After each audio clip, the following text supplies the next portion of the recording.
பாஜகவுடைய தேசிய தலைவராக நிதின் நவீன் பொறுப்பேற்றுக் கொண்ட பிறகு 10 மாதங்களுக்கு பிறகு பாஜகவுடைய அமைப்பு ரீதியான பல்வேறு முக்கிய பதவிகளுக்கு புதிய நிர்வாகிகள் நியமிக்கப்பட்டிருக்காங்க. இந்த நியமனங்கள் தேசிய அளவிலையும் அரசியல் ரீதியாகவும் கவனத்தை பெற்றிருக்கு. குறிப்பாக தேர்தல் ரீதியாக கவனத்தை பெற்றிருக்கு அப்படின்னு சொல்ல முடியும்.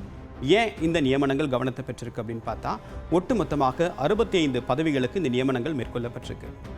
இந்த நியமனங்களுக்கும் வரக்கூடிய சட்டமன்ற தேர்தல், அதாவது 2027ஆம் ஆண்டில் ஏறக்குறைய 7 மாநிலங்களில் சட்டமன்ற தேர்தல் நடைபெற இருக்கு.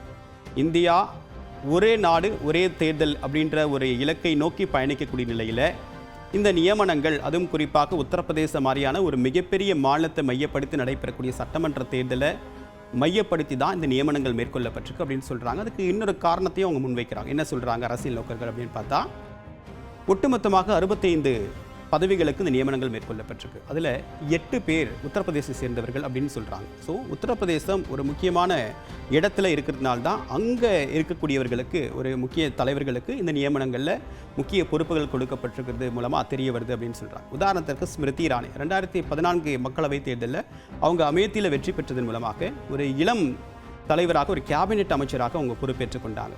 அதற்கு பிறகு அவங்க முக்கியமான நிறைய போர்ட்ஃபோலியோவை வகித்தாங்க. மனிதவள மேம்பாட்டுத்துறை, அந்த மாதிரியான முக்கியமான துறைகளை அவங்க வச்சுருந்தாங்க. அதற்கு பிறகு 2024 மக்களவைத் தேர்தலில் அவங்க அமேத்தியில் தோல்வியுற்றாங்க. அதற்கு பிறகு அவங்க கட்சியில் கொஞ்சம் பின்னடைவை சந்திச்சிருந்தாலும் கூட, அண்மையில் நடைபெற்ற மாணவர்கள் போராட்டத்தின் போது அரசுடைய பார்வையில் பல கருத்துக்களை முன்வச்சு பேசுனது மூலமாக அவர் மீண்டும் கவனம் பெற்றார் அப்படின்னு சொல்லப்படுது. அதன் அடிப்படையில் அவருக்கு மீண்டும் கட்சியில் தற்போது தேசிய அளவில் ஒரு முக்கிய பொறுப்பு கொடுக்கப்பட்டிருக்கு. உத்தரப்பிரதேச தேர்தலை மையப்படுத்தி அவங்களுக்கு இந்த பொறுப்பு கொடுக்கப்பட்டிருக்கிறதாகவும் ஒரு கருத்து இருக்குது. அது மட்டும் இல்லை, உத்தரப்பிரதேச சேர்ந்த இதே மாதிரி 8 பேருக்கு இந்த அமைப்பு ரீதியான முக்கிய பொறுப்பு கொடுக்கப்பட்டது மூலமாக இந்த அமைப்பில் இந்த நிர்வாக நியமனத்தில் உத்தரப்பிரதேச தேர்தல் ஒரு கணிசமான முக்கியத்துவத்தை பெற்றிருக்கு அப்படின்றது அவங்களுடைய பார்வையாக இருக்குது. அதே மாதிரி இந்த நியமனங்கள் பாஜகவை அடுத்த கட்டத்திற்கு கொண்டு போகிறதுக்கு, அதாவது அடுத்த தலைமுறைக்கு தயார்படுத்துவதற்குரிய வகையில் தான் இந்த நியமனங்கள் மேற்கொள்ளப்பட்டிருக்கு அப்படின்னு சொல்கிறாங்க. அதாவது யங் கேண்டிடேட்ஸ், அதாவது ரொம்ப அடுத்த தலைமுறையினருக்கு பாஜகவை வழிநடத்தி போகணும் அப்படின்னா ரொம்ப சீனியர் லீடர்ஸ் இருந்தால் சரி வராது. ஸோ ஒரு மிக்ஸ்ட் ஏஜ் போர்ட்ஃபோலியோவை நம்ம உருவாக்கணும் அப்படின்னு சொல்லிட்டு, ஒரு குறைந்த வயது கொண்டவர்கள், நடுத்தர வயது கொண்டவர்கள் அப்படின்ற ஒரு சீனியர் கேட்டகரி அப்படின்ற ஒரு மிக்ஸ்டான ஒரு ரேஷியோவை வச்சு இந்த நியமனங்கள் மேற்கொள்ளப்பட்டிருக்குதா தெரியுது. குறிப்பாக 12 பேர் இதில் பெண்கள் அப்படின்னு சொல்லப்படுது. ஸோ ஏற்கனவே நம்ம மக்களவையில் நாடாளுமன்றத்தில் பார்த்தோம் அப்படின்னா, மக்களவையில் பார்த்தோம் அப்படின்னா அதிகமான பெண்கள் பிரதிநிதிகள் அப்படின்றது பாஜக ஆட்சியில் இருக்கிறதா ஒரு கருத்து இருக்குது. ஸோ அப்படி பார்க்கும்போது தேசிய அளவில் அமைப்பு ரீதியாக இந்த பெண்களுக்கு கொடுத்திருக்கக்கூடிய முக்கியத்துவம் அப்படின்றது, மகளிர் மசோதா அப்படின்றது நிறைவேற்றப்பட்டு விரைவில் நடைமுறைக்கு வரும் அப்படின்னு எதிர்பார்க்கப்படக்கூடிய நிலையில் இந்த நியமனங்கள் அப்படின்றது மகளிருக்கு முக்கியத்துவம் கொடுக்கக்கூடிய வகையில் தங்களுடைய நியமனங்கள் மேற்கொள்ளப்பட்டிருக்கு.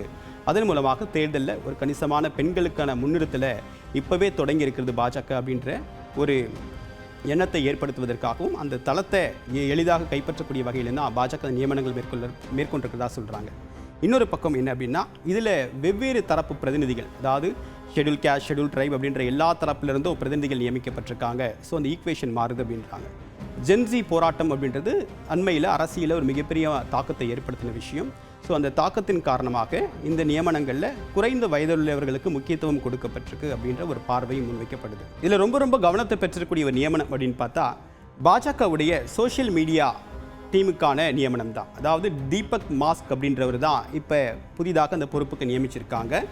இந்த பொறுப்புக்கு ஏற்கனவே அமித் மாலவியா இருந்தார். இப்போ அவரை மாற்றிவிட்டு தீபக் மாஸ்கே அப்படின்றவரை நியமிச்சிருக்காங்க. இந்த நியமனம் ஏன் கவனம் பெறுது அப்படின்னா, அண்மையில் நடைபெற்ற பீகார், சத்தீஸ்கர், வெஸ்ட் பெங்கால் இந்த 3 மாநில தேர்தலையும் இவர் தான் சோஷியல் மீடியா கேம்பெயினை மேற்பார்வையிட்டவர், அவர் தான் அதை வழிநடத்தினவர்.